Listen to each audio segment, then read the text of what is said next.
வணக்கம்.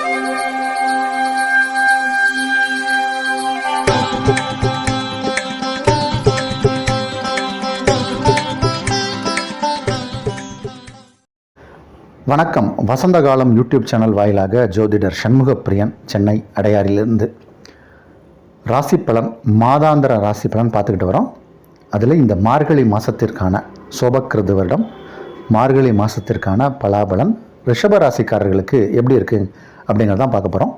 இதோடைய கால நாள் எத்தனை நாள் அப்படின்னம்னா 17/12/2023 to 14/1/2024, டிசம்பர் 17 ஜனவரி 14 இந்த காலகட்டத்திற்கான பலன்கள் எப்படி இருக்குது அப்படிங்கிறத ரிஷபராசிக்கு பார்க்க போகிறோம்.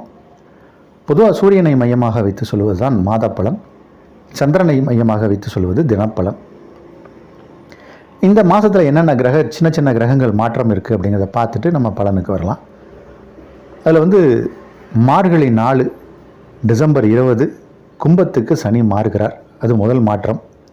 மார்கழி 9 டிசம்பர் 25 விருச்சகத்துக்கு சுக்கிரன் மாறுகிறார், அது ஒரு மாற்றம். மார்கழி 11 டிசம்பர் 27 தனுசுக்கு செவ்வாய் மாறுகிறார். மார்கழி 23 ஜனவரி 8/1/2024 புதன் மாறுகிறார். இதெல்லாம் தான் மாற்றம். இந்த சிறு சிறு மாற்றங்கள் மற்றும் இந்த சனிப்பெயர்ச்சி இதெல்லாம் ஒருங்கே இணைத்து இந்த மார்கழி மாதம் எப்படி இருக்குது அப்படிங்கிறத நம்ம பார்த்தோம்னா இது ஒரு நல்ல மாதம் அப்படின்னு தான் சொல்லணும். இந்த சூரிய பகவானின் மாற்றம் இது காலம் வரைக்கும் உங்கள் ராசிக்கு 7ஆம் இடத்தில் இருந்தார். சூரியன் 4க்குடைய கிரகம், அவர் 7ஆம் இடத்தில் இருந்தார். இப்போ 8ஆம் இடம் செல்கிறார். பொதுவாக ஒரு பாவ கிரகங்கள் 8ஆம் இடம் செல்வது அப்படிங்கிறது நன்மை தான். ஆனால் சூரியன் அப்படிங்கிறவர் ரிஷபராசிக்காரருக்கு 4க்குடைய கிரகம்.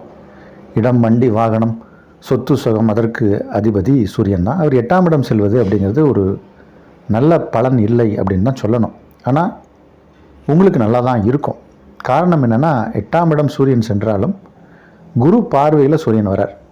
7ஆம் இடத்துல இது காலம் வரைக்கும் செவ்வாயும் சூரியனும் இணைந்து இருந்தாங்க. பொதுவாக இந்த செவ்வாய் சூரியன் இணைவு அப்படிங்கிறது ஒரு நல்ல பலனை செய்யாது. அது தொடர்ச்சியாகவே இப்போ ஒரு 4-5 மாதமாக அந்த செவ்வாய் கூடையே சூரியன் முன்னாடி போனால் செவ்வாய் கூடையே சேர்ந்துடுது. அந்த மாதிரி தான் இருக்குது. இப்போது இந்த செவ்வாயுடைய மாற்றம் நமக்கு 27/12 தான் இருக்குது. அதனால் அது வரைக்கும் இந்த சூரியன் தனியாக தான் இருக்கார். சூரியன் உங்கள் ராசிக்கு 8ஆம் இடத்தில் தனுசில் இருக்கார், குருவின் பார்வையில் இருக்கார். பிறகு செவ்வாய் செல்கிறார். அந்த 27க்கு பிறகு கொஞ்சம் கவனமாக இருக்கணும்.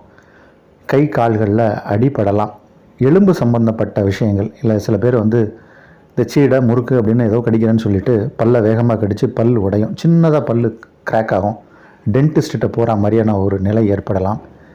சில பேருக்கு ஐ டெஸ்ட் பண்ணுற மாதிரியான சூழ்நிலை ஏற்படும், கண் டாக்டர்கிட்ட போக வேண்டிய சூழ்நிலை ஏற்படும்.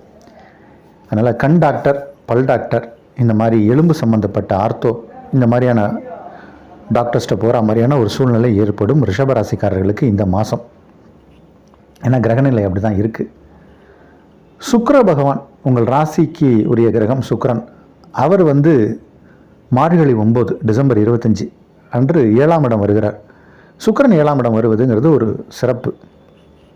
அதுவும் உங்கள் ராசிக்காரருக்கு சுக்கிரன் 7ஆம் இடத்துக்கு வருவதால் நல்ல ஒரு அந்தஸ்து, புகழ் கிடைக்கும். ஆபரண சேர்க்கை ஏற்படும். ஏதாவது ரொம்ப நாளாக ஜுவல்ஸ் வாங்கணும்னு நினச்சிட்டு இருந்தீங்கன்னா ஜுவல்ஸ்லாம் வாங்குவீங்க. பட்டு ஆடைகள் அதெல்லாம் வாங்கக்கூடிய நேரம். காஸ்ட்லியான ட்ரெஸ் மெட்டீரியல்ஸ் எது காஸ்ட்லியோ அது வாங்கக்கூடிய ஒரு சூழ்நிலை ஏற்படும். பட்டாடைகள் வாங்கக்கூடிய நேரம். பெண்களாக இருந்தால் பட்டு புடவை, விலை உயர்ந்த பட்டு புடவைகள், ரத்தின மாலைகள் இதெல்லாம் வாங்கக்கூடிய நேரம். அதனால் பொன், பொருள், ஆடை, ஆபரணங்கள் சேர்க்கக்கூடிய ஒரு நேரம் இது, சேரக்கூடிய நேரம். ஆனால் கொஞ்சம் உடல் நலத்தில் மட்டும்தான் கவனமாக இருக்கணும். திருமண விஷயங்கள் கை கொடுக்கும், திருமண யோகம் உண்டு. திருமணம் விஷயம், அதாவது கலத்திர காரகன்னு சொல்லக்கூடியவர் சுக்கிரன். அவர் பிறவி ஜாதகத்தில் பொதுவாக 7ஆம் இடத்துல இருக்கக்கூடாது. ஆனால் கோச்சார கிரகமாக 7ஆம் இடம் வரும்போது தான் திருமணம் நடக்கும். நிறைய பேருக்கு 30 வயசு ஆகிடுச்சிங்க, என் பெண்ணுக்கு கல்யாணம் ஆகலை அப்படின்னு சொல்லிகிட்டு இருக்கவங்க, இல்லைனா 32 வயசு ஆகிடுச்சு, என் பெண்ணுக்கு இன்னும் திருமணம் ஆகவில்லை என்றால் இந்த மாதம் கண்டிப்பாக வரன் வந்துடும். சுக்கிரன் கலத்திரக்காரன், அவர் ராசிக்கு 7ஆம் இடம் வருகிறார்.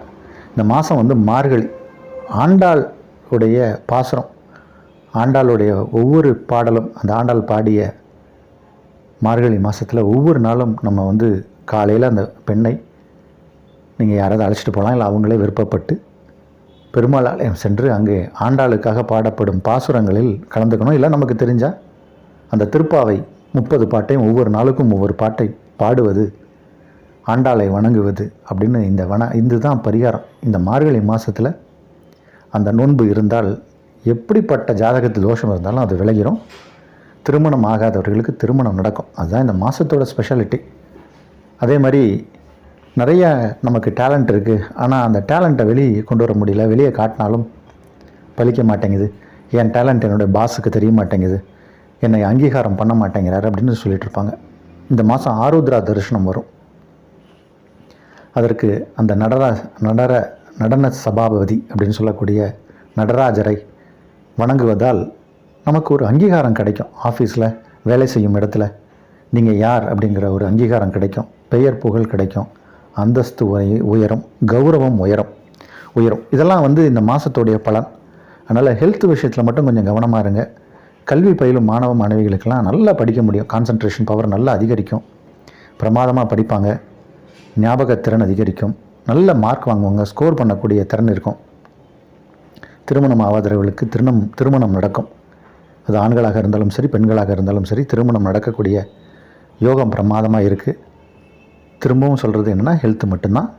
மற்றபடி எல்லா விஷயங்களும் சௌக்கியமாக இருக்குது. இந்த மாதம் நல்ல மாதம்.